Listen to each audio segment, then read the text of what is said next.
വസുവിന് class ഉള്ളൊരു ദിവസം വെളുപ്പിനെ 5 മണിക്ക് എഴുന്നേറ്റ് അടുക്കളയിൽ കയറി ആദ്യം തന്നെ അവന് ലഞ്ച് ബോക്സിലോട്ടുള്ള ടൊമാറ്റോ റൈസിന്റെ പണിയിലോട്ട് കടന്നു. വെജിറ്റബിൾസ് ഒക്കെ തലേദിവസം തന്നെ അരിഞ്ഞു വെച്ചിട്ടുണ്ടായിരുന്നു. അതുപോലെ അരിയും വേവിച്ച് വെച്ചിട്ടുണ്ടായിരുന്നു. അതുകൊണ്ട് 5 മിനിറ്റ് കൊണ്ട് ടൊമാറ്റോ റൈസ് റെഡിയായി. ഇറക്കുന്നതിന് മുന്നായിട്ട് കുറച്ച് മല്ലിയിലയും കൂടെ തൂക്കിക്കൊടുത്താൽ ടൊമാറ്റോ റൈസിന് ഒരു പ്രത്യേക ടേസ്റ്റ് ആയിരിക്കും. പിന്നൊട്ട് സമയം കളയാതെ ഉച്ചക്കത്തെ പണിയൊക്കെ നോക്കാൻ തുടങ്ങി. നമുക്കിന്ന് മീൻ പരവാക്കാറിലായിരുന്നു. ചേട്ടൻ തലേ ദിവസമേ കൊണ്ടുവന്നായിരുന്നു. ഞാൻ വെട്ടി വൃത്തിയാക്കി വെച്ചായിരുന്നു. ഇന്ന് മീൻ പീര വറ്റിക്കാമെന്ന് വിചാരിച്ച്. കുറേ നാളായി നമ്മൾക്ക് വീട്ടിൽ മീൻ പീര വറ്റിച്ചിട്ട്. എനിക്കിവിടെ ചതയ്ക്കാൻ ഇടുകല്ലില്ലാത്തതുകൊണ്ട് ഞാൻ ചെറിയ ഉള്ളിയും ഇഞ്ചിയൊക്കെ അരിഞ്ഞാണ് ചേർക്കുന്നത്.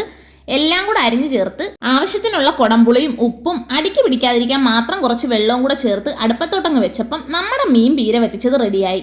കിഴങ്ങും കുറച്ച് കോവയ്ക്കയും കൂടെ ചേർത്ത് ഒരു മെഴുക്കുവരട്ടി അങ്ങ് വെച്ച്. മീൻ വറുത്ത ഇല്ലാതെ എന്ത് ഉച്ചയൂണ്. ഇരുന്ന കണ്ണിയില കുറച്ച് അരപ്പൊക്കെ പുരട്ടി മീൻ വറുത്ത അങ്ങ് റെഡിയാക്കി. രാവിലെ 8 മണിയായപ്പോൾ വസുക്കുട്ടൻ പോകാനിറങ്ങി. എൻ്റെ ജോലിയും കഴിഞ്ഞു. അപ്പം ടാറ്റ.